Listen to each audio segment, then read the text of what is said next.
इस वक्त की बड़ी खबर देहरादून से आ रही है, जहां पुष्कर सिंह धामी बैठक में होंगे शामिल। सीएम पुष्कर सिंह धामी करेंगे बैठक, चारधाम यात्रा की तैयारियों को लेकर करेंगे बैठक। मुख्यमंत्री अधिकारियों के साथ करेंगे बैठक। सचिवालय में दोपहर 1:30 बजे करेंगे मुख्यमंत्री बैठक। मुख्य सचिव आनंद बुर्धन मंडलायुक्त रहेंगे मौजूद। जी हां, इस वक्त की बड़ी खबर देहरादून से आ रही है, जहां सीएम पुष्कर सिंह धामी करेंगे बैठक, चारधाम यात्रा की तैयारियों को लेकर करेंगे बैठक। मुख्यमंत्री अधिकारियों के साथ करेंगे बैठक। विनय शंकर पांडे भी रहेंगे मौजूद। बैठक में चारों धामों की यात्रा व्यवस्थाओं के प्रभारी सचिव होंगे शामिल। सचिव युगल किशोर पंत को देहरादून से केदारनाथ की जिम्मेदारी दी गई। सचिव राजेश कुमार को बद्रीनाथ यात्रा मार्ग की जिम्मेदारी दी गई।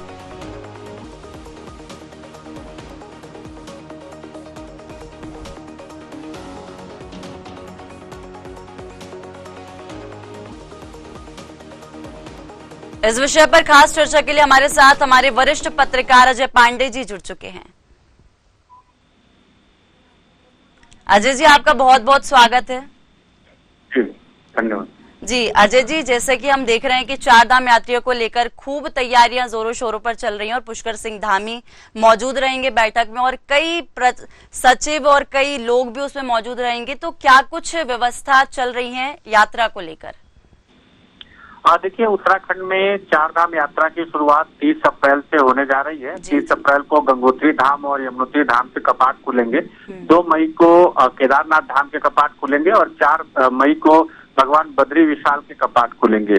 यात्रा व्यवस्थित तरीके से हो, जितने भी तीर्थयात्री चारों धामों में दर्शन करने के लिए यहाँ उत्तराखंड आए, वो सभी चारों धामों में दर्शन करके जाएं और यहाँ से एक सकारात्मक संदेश लेकर के जाएं। इसको लेकर के उत्तराखंड सरकार की ओर से लगातार कवायद की जा रही है और पहले से ही सभी व्यवस्थाओं को दुरुस्त करने का प्रयास किया जा रहा है। मुख्यमंत्री पुष्कर सिंह धामी लगातार बैठकें भी कर रहे हैं। पिछले दिनों भी उन्होंने बैठक की थी अधिकारियों के साथ और तमाम अधिकारियों को जो जिम्मेदारी सौंपी गई है, वो सभी अधिकारी भी अपने अपने स्तर से बैठक करके अपने मातहतों को दिशा निर्देश दे रहे हैं कि कैसे यात्रा व्यवस्था को व्यवस्थित तरीके से किया जाए और पिछले सालों के दौरान जो कमियां रही हैं, उन कमियों को भी दुरुस्त किया जाए।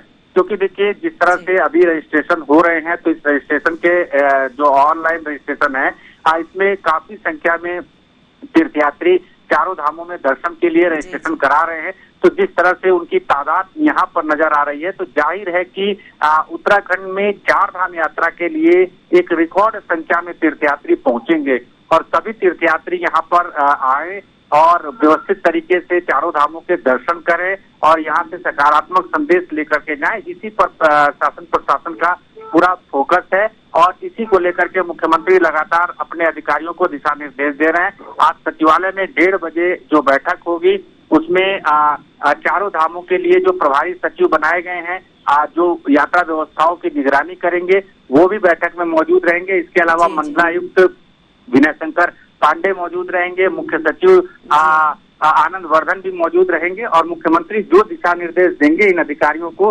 वो आगे उस दिशा निर्देश के तहत काम करेंगे।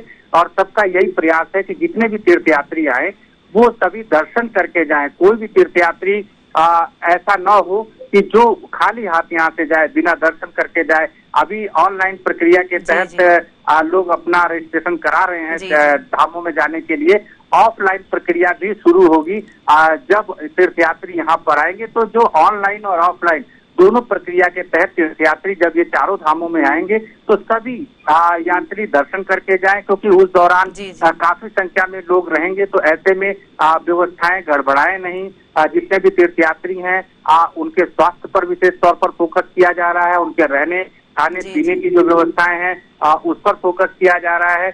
इसके अलावा सुरक्षा से संबंधित जो पुलिस की टीमें हैं, उनको दिशा निर्देश दिए जा रहे हैं कि वो कैसे तीर्थयात्रियों की सुरक्षा में मौजूद रहें, किस तरह से तीर्थयात्रियों को यहाँ पर अतिथि देवो भव की परंपरा के तहत उनका स्वागत करें और उनका सम्मान करें और तीर्थयात्री भी यहाँ से जब अपने गंतव्य को वापस जाएं, तो एक ऐसा संदेश लेकर के जाएं, अपने घर जाकर के लोगों को बताएं कि उत्तराखंड देवभूमि है और यहाँ के जो लोग हैं, यहाँ की जो यात्रा व्यवस्था है, प्रशासनिक अमला है, वो पूरी तरह से तीर्थयात्रियों को हर संभव सुविधा मुहैया कराने में। अजय जी हम ये जानना चाहेंगे कि मुख्यमंत्री ने जैसे अभी बयान दिया, उन्होंने कहा है कि शुरुआती दौर जो यात्रा का रहेगा वो काफी कठिनदायक हो सकता है, तो इस पर आपके क्या विचार है, आप क्या कहना चाहेंगे इस पर?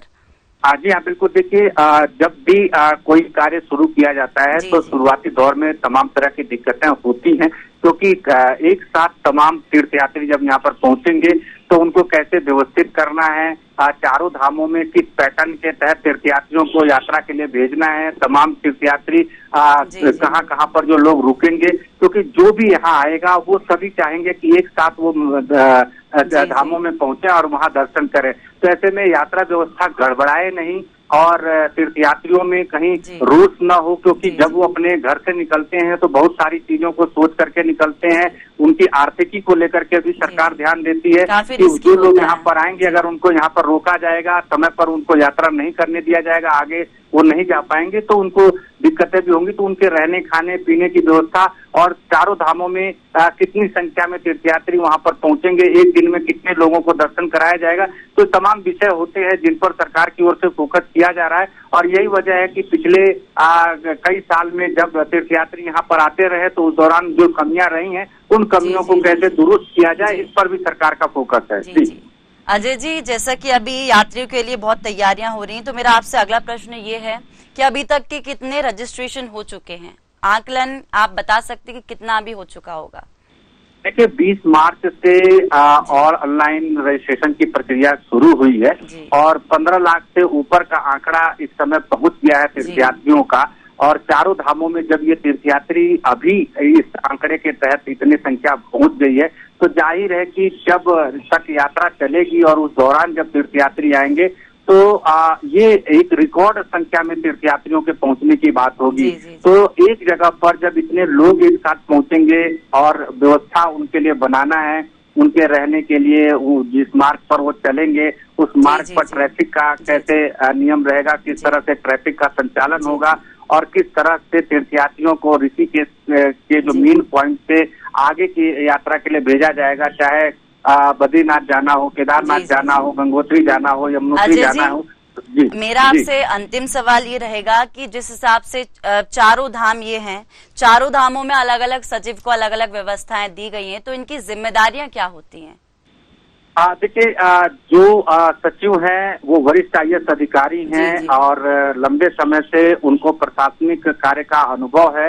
और ये सारे जो सचिव हैं इन चारों धामों के जो क्षेत्र है उन जगहों पर अब पहले ही अपनी सेवाएं दे चुके हैं और सरकार में अहम पदों पर भी अभी वो जिम्मेदारी निभा रहे हैं। तो ऐसे में इन सचिवों की जो जिम्मेदारी है वो यात्रा व्यवस्थाओं की मॉनिटरिंग करना है और सीधे मुख्यमंत्री को उसकी रिपोर्ट करनी है कि कहाँ पर क्या कमियां रही हैं और कैसे व्यवस्थाओं को बनाने में उनको क्या क्या चीजें चाहिए। समय समय पर वो अपने अपने जिस धाम की उनको जिम्मेदारी दी गई है वहां पर पहुंचेंगे और वहां के अधिकारियों के साथ मीटिंग करेंगे, उनसे फीडबैक लेंगे। इसके साथ साथ जो तीर्थयात्री आएंगे उन तीर्थयात्रियों के साथ भी वो संपर्क करेंगे, उनसे बातचीत करेंगे और उनसे पूछेंगे कि आप चार धाम यात्रा में आए थे तो यहाँ पर आपको क्या अच्छा लगा और क्या कमियां हैं जिनको दुरुस्त किया जाए।